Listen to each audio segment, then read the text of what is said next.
Magic Detective, starring the world's greatest magician, Blackstone.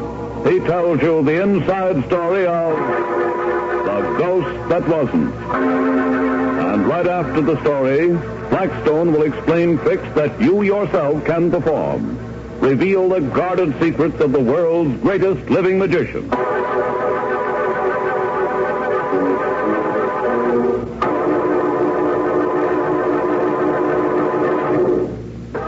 And now, stand by for Blackstone, the Magic Detective.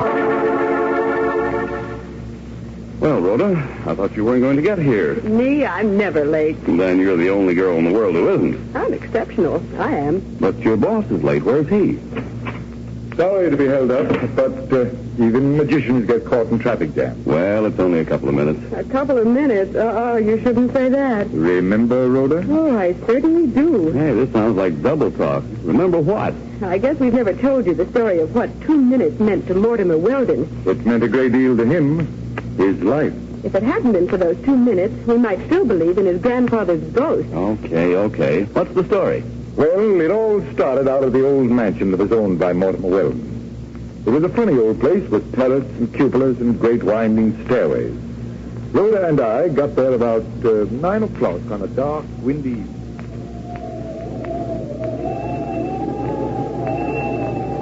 What did Weldon want to see you about, Blackstone? Did he say? No, he didn't. But I think that... Mr. Blackstone? Yes. Good evening. You're... Mortimer Weldon. Won't you come in? Thank you. Well, this is an interesting place you have here, Mr. Weldon. Yes. I've always liked it. Until recently. I've tried to keep it just as it was in my father's time. I've never put in electricity. Won't you come into my study? Certainly. I'll go ahead, if I may, with the candle. Yes, do. Gosh, Blackstone, it's kind of spooky. Won't you sit down? It's funny you said that, Mr... Oh, I am sorry. Mr. Weldon, my assistant, Rhoda Brink. How do you do? How do you do? Funny I said what? About this place being spooky. It is, you know. It's haunted. Oh, wonderful. I've always wanted to meet a ghost. Mr. Weldon, you can't be serious. Oh, but I am. Oh, I know it sounds fantastic, but... Well, I want to give you the whole story, if I may. Please. But no one has ever shown me a haunted house or a ghost that I couldn't explain. That's why I called you, Mr. Blackstone. I wondered if perhaps you couldn't... Explain your ghost? Well, I'll try. Tell me all about it. We've always known that the house was supposed to be haunted, especially the tower. But none of us ever gave much thought to it. It was just a nice family tradition until last week. Well, what happened last week? I was having a house party for my brother Clarence. We started talking about the ghost, and Clarence was dared to spend the night in the tower room. Don't tell me he saw the ghost, Mr. Weldon. We will never know. The next time we saw Clarence, he was dead. Well, what happened? Late that night, after all of us had been asleep for hours, I was awakened by a scream, as were my guests. It seemed to come from the tower room. Your brother, Clarence? Was found lying in the courtyard with his neck broken. The door to the tower room was locked from the inside. Well, Mr. Weldon, what do you want me to do? I want you to see if you can find an explanation for all this. May I see the room? I'm afraid you won't find anything there. It's been searched again and again. Nevertheless, I would like to see it. Very well. I'll lead the way.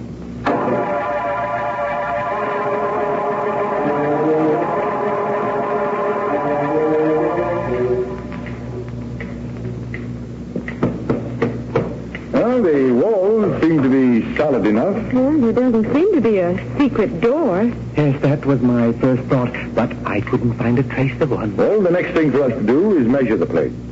Sometimes there's a difference in measurement that will show up a secret door where tapping won't. Oh, 10 o'clock. Is that clock right, Mr. Weldon? Oh, yes. It has always kept excellent time. So many of those old grandfather clocks do. This is a very beautiful example. Yes, I've always been very fond of it. Yes, it's the right time to a second, according to my watch. Shall we go down and get a yardstick? We want to get on with this very unpleasant business. I've got a tape in the car. I'll get it. Oh, I ought to go with him. These old corridors are tricky sometimes. He may get lost. Coming, Miss Brent? No, thanks. I'll wait here and see if the ghost will come out and talk to me.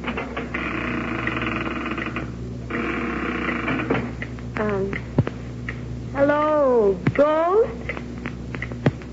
Hello, ghost. Come out and talk to me. I sound like an idiot. Oh, you know, Rhoda, my girl, if you weren't known from coast to coast as the very spirit of bravery, I'd say you were a teeny, tiny, teensy bit scared. Oh, and I keep hearing things. Well, the clock stopped. And the candle's gone out. I don't like it here. Oh, get away!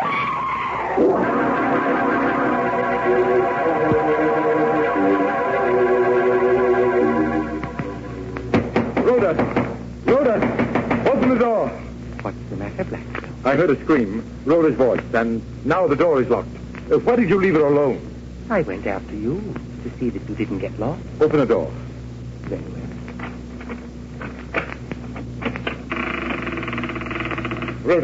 Rhoda, are you all right?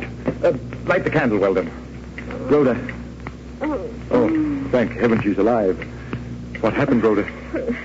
Something dark and clammy hit me, then tripped me, dragged me to the window. The window that my brother was thrown from. It was the ghost Blackstone. I swear it was. Where were you standing, Rhoda, when you were grabbed? Over there, right near the clock. That's funny. According to my watch, that clock is 2 minutes slow. And yet the last time we checked it, it was exactly right.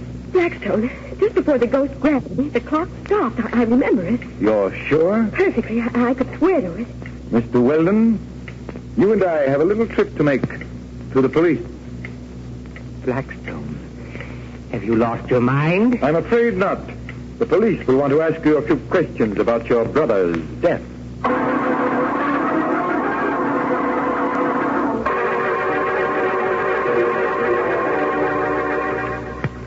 But was he really guilty? Did Weldon kill his own brother and grab Rhoda? And was Weldon a ghost? Yes, to all those questions. But how did you know? It was very simple, really. Once Rhoda pointed the way, I knew that there had to be some exit and entrance to that room. There had to be. And there was only one place in that room that we hadn't searched. The clock? Right. We found later that there was a secret door built into the back of the clock. There was only one mistake that Weldon made. You had to take the pendulum off in order to get in and out. And that stopped the clock. Weldon was in too much of a hurry to reset the clock after he got through with slugging me. But why did he slug you, Rhoda? Well, that puzzled me for a little while, too, but we finally figured that it was to bear out his story of the ghost. The same reason, really, that he called Blackstone in. He had heard that I had never found a ghost I couldn't explain. And he was so confident of himself and his scheme that he felt if I failed to discover the secret, no one could. It's lucky you know so much about escapes, Blackstone. We might never have discovered how Clarence Weldon was killed. And so another mystery was solved by a knowledge of magic. Well, Blackstone, you got a new trick for us today? Yes, I have a very baffling one, but I'll have to borrow some money. It seems to me that all of the tricks start that way when I'm around. What do you want this time, another quarter? No. It's time we were playing with bigger money. I need $1 this time. Oh, well, here you are. Thank you. Where do I come in on this? Well, you see those 2 bottles, Rhoda? These? Yeah. And those glasses? Right. Okay. Just pour the contents of the bottles into the glasses. This sounds interesting. Let's see. Didn't you do a trick with glasses one time before? Yes, but this time we aren't using the glasses. We're using the bottles. That's why Rhoda's emptying. Yep. There they are.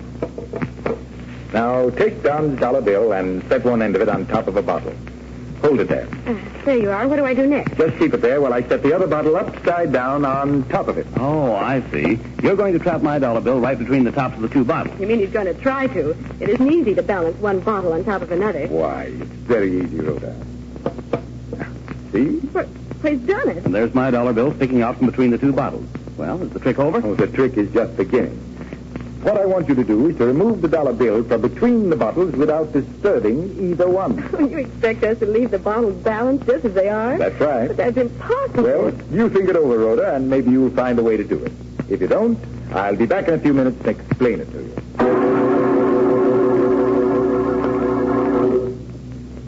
Well, Rhoda, how are you making out with the bottle trick? Well, I've upset the top bottle 3 times already. At least I've learned how to put it back. Well, that's a move in the right direction. I've got them balanced with the dollar bill between them. Now you show me. All right, here we go.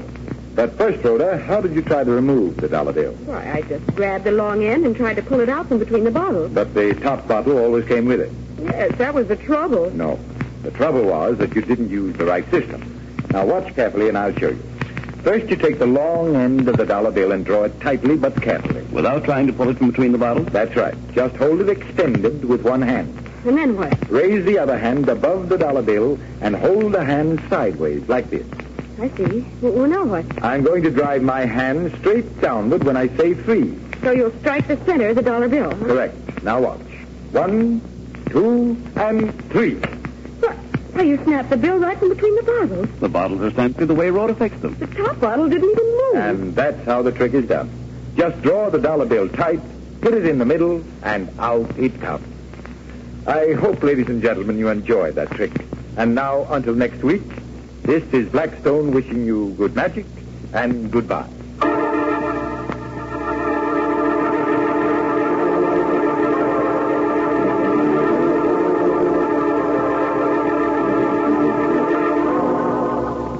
Be with us next time when the world's greatest living magician, Blackstone, tells us the story of the icy touch and explains more tricks that you yourself can perform.